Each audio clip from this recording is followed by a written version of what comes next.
video. Vamos a ir, bueno, de alguna manera cerrando también nuestro programa. Transmitiremos hasta el día 16, es decir, de este viernes en otros dos más. Nos quedan 2, 9 y 16. Será nuestro último programa, ese que ya está grabado, que será un programa muy, muy especial. Vamos a ir cerrando con algunos sectores importantes que hemos escuchado a lo largo del año por muchos años y que queremos, bueno, para hacer un balance de qué nos va dejando este 2022. Y uno de esos sectores es el sector empresa, representado en este caso por Fede Cámaras y su presidente Carlos Fernández. Carlos, bienvenido, ¿cómo estás? Gracias, Román. Muchas gracias por la invitación y la oportunidad de llegarle a tanta gente. Comienzo por quizás lo más reciente, ¿no? Han pedido ustedes a los protagonistas de la negociación, representantes de gobierno y representantes de oposición, abordar temas económicos en la mesa. ¿Cuáles son esos temas, los prioritarios?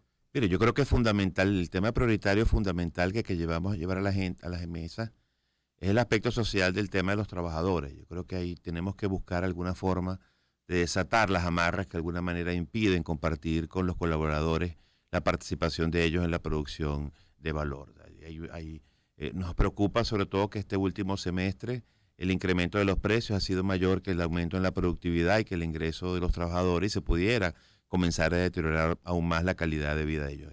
Ese tema de la enorme diferencia entre los trabajadores del sector público y el sector privado, lo que hace es abonar al principal problema del país, que es la desigualdad, y a nosotros nos corresponde, independientemente que no sean nuestros colaboradores, porque está en el sector privado, en el sector público, generar algunos instrumentos, algunas discusiones, pero que necesariamente van a pasar por acuerdos políticos para ver cómo se crea algún régimen que de alguna manera facilite mejoras en los ingresos de los trabajadores. Ese es quizás el principal tema, pero también tenemos que seguir atendiendo algunos otros temas de orden de infraestructura, de servicios públicos. En este acuerdo es muy importante, hay unos recursos para el tema eléctrico, pero creemos nosotros que hay que abordar con mucho más profundidad y empezar a trabajar temas de desmontar esos monopolios estatales públicos, sobre todo en los servicios públicos, porque lo que está a la vista es que no pueden dar un servicio eficiente y comenzar a abrir todos los espacios de la actividad económica a la participación privada. El tema impositivo, por ejemplo.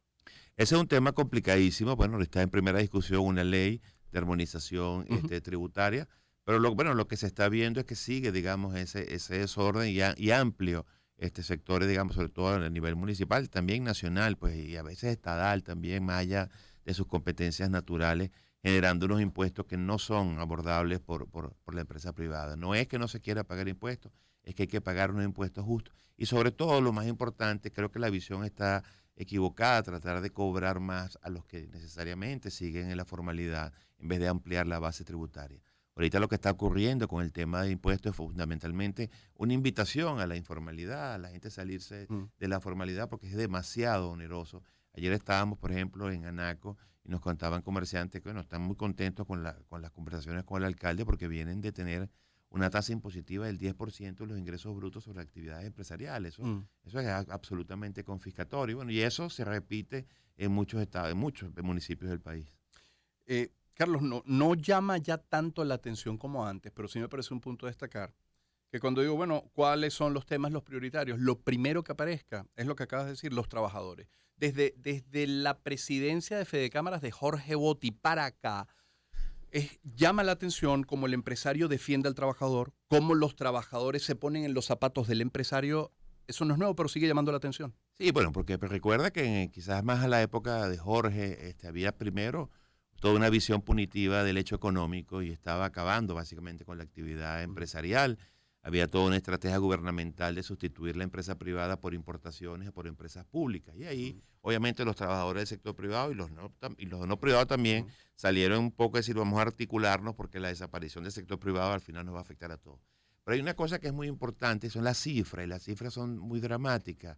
De la población económicamente activa, solo 18% tiene un empleo formal en el sector privado y solo un 16% tiene un empleo formal en el sector público. Todo lo demás está por cuenta propia o por otros esquemas. Los países a los que nosotros nos queremos parecer, esas dos cosas sumadas, que aquí suman 34, uno de cada tres, en esos países a los que nosotros nos queremos parecer es el 85%, el 80%. Entonces, ¿a qué te está diciendo? Que todo el entramado legal y económico está atentando contra la generación de empleo.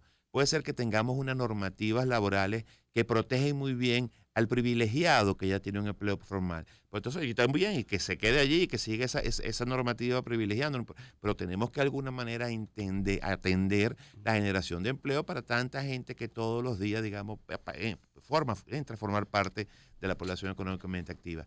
Y hay una reflexión, quizás dentro de esos 7 y tantos millones de venezolanos que se han tenido que marchar, no será una buena parte de eso porque no han logrado conseguir un empleo formal de relación de dependencia. O sea, no todo el mundo Ujú. tiene espíritu de emprendedor, ni tiene por qué Así tenerlo. Hay es, gente que prefiere así la es. estabilidad. Entonces yo creo que es una discusión que se debe dar la sociedad, Sí. salir un poco de tantos dogmas y entender el problema económico que significa y social que está detrás de la inestabilidad que para muchos significa no tener un empleo estable y formal.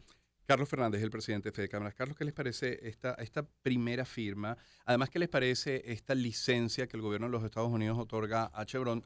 Hemos leído diferentes reacciones. Ayer teníamos acá a Asdrúbal Oliveros y él decía, bueno, mira, va a terminar dinamizando porque efectivamente, bueno, esas empresas van a necesitar comprar insumos en Venezuela, probablemente incluso contratar nuevo personal. ¿Cómo lo reciben? Mire, esas dos noticias que salieron allí, primero lo recibimos con beneplácito, fundamentalmente por la reanudación del diálogo. Nosotros hemos sido consecuentes impulsores de esa salida. Lo bonito ahora es que no solamente se están discutiendo temas políticos, sino que ya se están brindando soluciones concretas Ujú, a los problemas de los venezolanos. Esa licencia de Chevron, mal o mejor interpretada, porque también hay falta mucho como que por aclarar, ujú, más los 3.000 y tantos millones del tema social. Bueno, van a ser 6.000, un poco más millones de dólares que van a entrar a la ujú, economía venezolana, más, menos, si paga regalías, si ujú, no paga, bueno, todos esos temas que está por aclarar. Y eso quizás sea muy poco en cualquier economía. Pero una economía venezolana con un PIB probablemente de 80.000 millones de dólares, bueno, estás hablando de un ingreso en caja significativo que sin duda va a dinamizar. Sobre todo, a nosotros nos complace mucho que va a dinamizar las regiones petroleras. ujú, Como te decía, ayer veníamos de Anaco ujú. o Chidá. Yo tenía muchos años sin ir, y Ajá, verdad que el contraste me pegó. Y así donde vas a Mene Grande, vas a Bachaquero, a los ujú. sitios petroleros, bueno, eso tiene, por supuesto, todos los sectores conexos, de alguna manera se van a reanudar.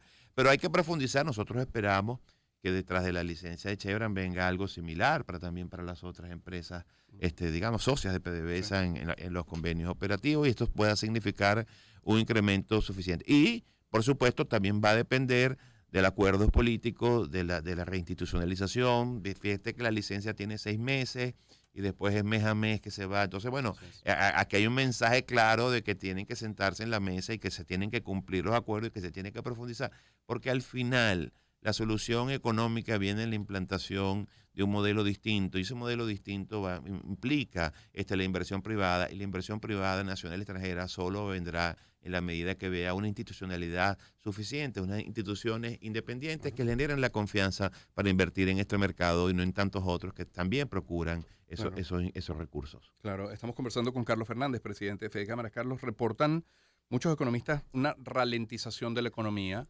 Sigue creciendo, pero mucho más lento que a comienzos de año. Ojo que contrasta con lo dicho por Luigi Picela de Conindustria. Dice que en el tercer trimestre de este año, comparado con tercer trimestre de 2021, hay más de 10% de reactivación. Hay una mayor operatividad. ¿Qué pasa con las empresas? Sí, bueno, acuérdate que bueno, la comparación que está haciendo Luigi es año a año, y Sí.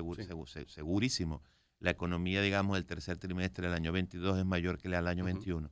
Cuando hablamos de la ralentización, es que queremos decir que la tasa de recuperación que vimos el primero y el segundo semestre, el primer ujú, trimestre de este año, perdió un poco, vamos a decir, ujú. fuerza. Es decir, la curva está menos inclinada en la recuperación, y eso básicamente tiene que ver por por una de nuestras grandes preocupaciones, y por eso empecé con el tema laboral, es que lamentablemente el incremento de los precios en estos últimos trimestres ha sido mayor que el incremento en los ingresos Ah, de los trabajadores. Y bueno, eso claro. está afectando el consumo. Y por otro lugar, bueno, lamentablemente hubo cuatro, es decir, premisas que se tenían para este año que no se dieron, que era mayor producción petrolera, Ujú, no la tenemos igual que el año pasado.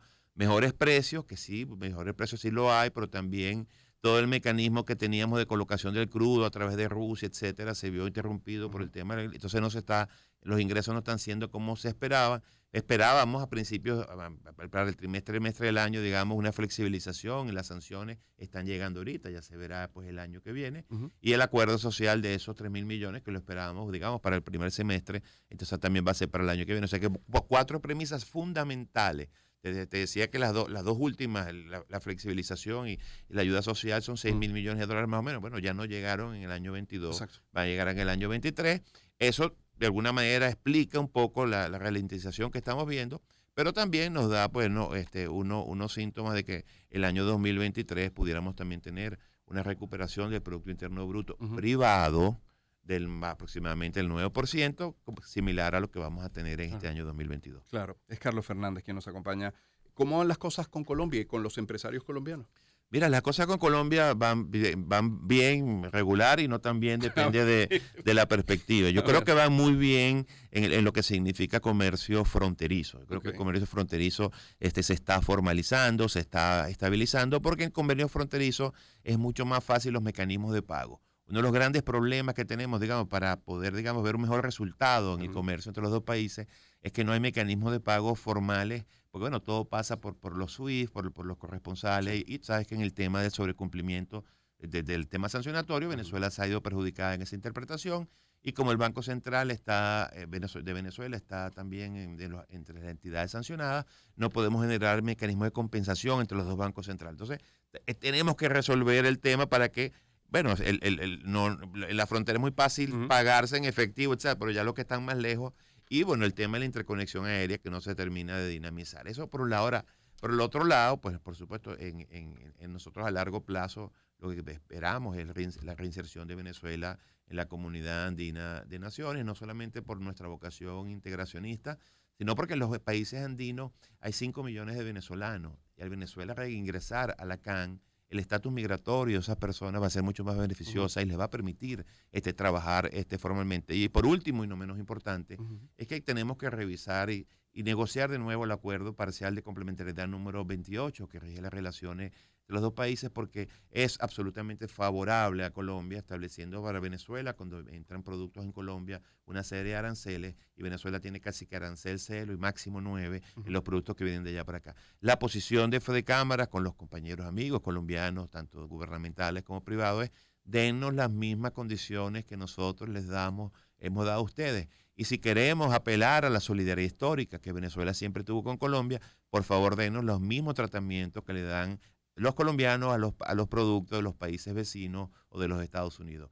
Si nosotros logramos convencerlos de que nosotros no podemos, digamos, no vamos a ser más agresivos que Estados Unidos ni que los países vecinos en nuestra producción y con los mismos tratamientos arancelario y comercial, yo creo que vamos a tener mucho éxito. Y también revisar las normas.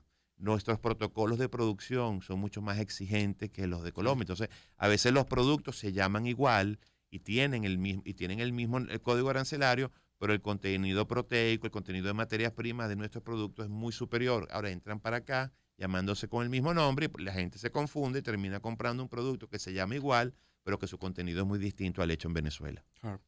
Carlos, teniendo claro con todo lo que has dicho, cómo va cerrando el año 2022 y conociendo lo difícil que es hablar de certezas en materia económica, porque depende demasiadas variables y demasiados factores nacionales e internacionales, ¿puede haber alguna certeza para 2023? ¿Con qué cara miran 2023?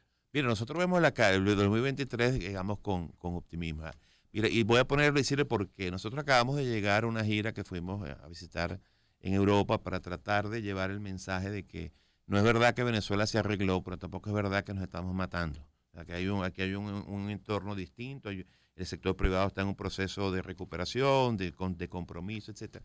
Y notamos dos cosas, digamos, dos características en casi todas las visitas. Pues temor al tema sancionatorio, mucho temor dice, no, preferimos no abandonar el mercado venezolano porque si nos sancionan nos complican las operaciones en Estados Unidos y en otros países. Y el otro también temor a una vuelta al pasado, un temor al expropiese, un temor a... Entonces, bueno, por supuesto, eso de alguna manera va a influir, digamos, el retorno de todos estos temas. Ahora, por ejemplo, por a su vez, hay también, digamos, deseos de venir a ver. Fíjate que la semana pasada vino una misión que trajo Fede Cámaras de FENALCO, que es nuestro, digamos, homólogo en Colombia. Vinieron 40 empresarios a explorar y, bueno, una buena parte de ellos, más que explorar, ya hicieron negocios concretos. Ahora en marzo viene una misión de empresarios franceses. Dicen, bueno, sí, como no, tenemos temor, pero estamos viendo cosas que nos implican que se puede hacer algo. Nosotros le estamos planteando, podemos hacer cosas sea, si hacemos modelos de negocio, modelos de gestión distintos, probablemente ya Venezuela no será ese país que cualquier inversionista venía y se instalaba, probablemente va a tener que buscar un socio local para que lo ayude a manejar esas incertidumbres, esas faltas de certeza, que es muy común pues en América Latina. Pero nosotros creemos que al final, con todos estos elementos que están pasando de la negociación en México, que es la clave fundamental de la resolución de todos los temas, creo que si se siguen sentando en la mesa y se siguen, digamos, abordando los temas de la manera como están abordando, creemos que la recuperación económica va a venir acompañada de la resolución de los temas políticos, porque hay un compromiso del sector privado de quedarse aquí, de seguir aquí, de buscar la manera de mantener abiertos sus actividades, y también hay un compromiso, y por eso comenzamos ese tema, y es un tema que vamos a tratar el martes 6 en el Consejo Nacional de Fe de Cámaras, que reúne todas las cámaras, sí. ¿Cómo hacemos para que la gente tenga mayores ingresos? No por el efecto dinamizador en la economía, sino también por el tema de la dignidad. Tenemos que trabajar en el tema de la desigualdad, que es una cosa lacerante que vemos sobre todo cuando viajamos por las regiones. Sí. Carlos, muchísimas gracias por acompañarnos. No, a ustedes por formar parte de este grupo de personas que quieren escuchar antes de cerrar el año, y por el apoyo que nos han dado todo este año con tantas oportunidades de conversar. Siempre, un privilegio para nosotros también. Carlos Fernández es presidente de Fede Cámaras. Antes de escuchar algo de buena música, permítame en publicidad hablarles de